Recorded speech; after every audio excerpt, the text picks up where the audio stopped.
მისი 4000 წლოვანი ისტორიის განმავლობაში. აი ეს არის. სამწუხაროდ 1 ოქტომბრის შემდგომ თქვენ საბოლოოდ დაჰკარგეთ რეალობის შეგრძნება. გაუპირისპირდით საქართველოს მოსახლეობის უმრავლესობით არჩეულ ხელისუფლებას. თავი გამოაცხადეთ ოპოზიციის ლიდერად, მაშინ როცა დღემდე კონსტიტუციის შესაბამისად ითვლებოდით ქვეყნის უმაღლეს მთავარსარდლად.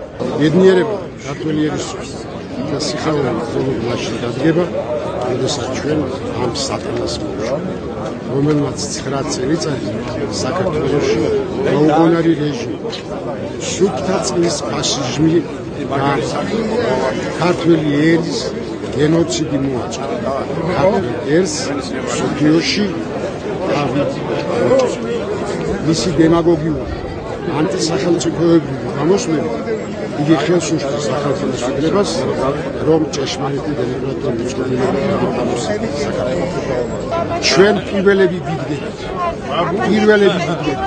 როგორი ყინვას და სიცილეს არ უნდა იყოს, რომ თავიდან მოუშოროთ ეს უსასტიკესი რეჟიმი. დღეს მიხეილ სააკაშვილს არც ინგლისი გაუგუძდება და არც რეალურად არ გადადგება, მაგრამ რეალურად უნდა დაფიქრდეს ის გარემოება, რომ საქართველოში მიხეილ სააკაშვილი არათუ ეხლა, არამედ 2008 წლის 5 იანვარს კი არ გამხდარა პრეზიდენტი, იმიტომ რომ არჩევნები გაყავდა და გაუსწორდა თუნდაც ის ჩვენს მიერ აღმოჩენილი საკუთო მანქანები, რომელიც სავსე იყო ოქტომბრიანი ბიულეტენებით, გაუსწორდა ბევრი სხვა გაყოლების ფაქტი, აქედან გამომდინარე.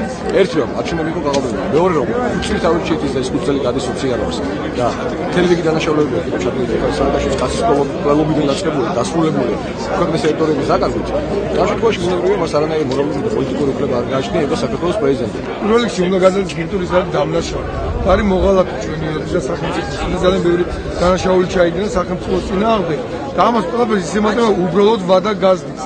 5 იანვარს ჩატარდა საპრეზიდენტო არჩევნები, ინაუგურაცია იყო 20 იანვარს. 20 იანვარს მისი ვადა გადის. დღევანდელი აქციის სოლიდარობის ნიშნად მთელი საქართველოს მასშტაბით ცოტა 20 ქალაქსა და რაიონში გაიმართება ანალოგიური აქცია. მთელი საქართველოს უცვლელოვანია. მთელი საქართველოს მოწოდებულია ჩვენი ქვეყნის გამთლიანების და კეთილდღეობისათვის, რასაც ხელს უშლის ერთი პიროვნება. იგი ვირტუალურ სამყაროშია, იგი თავის კაპრიზებით ცდილობს შექმნას ჩვენი ქვეყნის კანონმდებლობა, როგორც მასურს წარმოედგინეთ 2004 წლიდან 153 ცვლილება შეტანილია საქართველოს კონსტიტუციაში.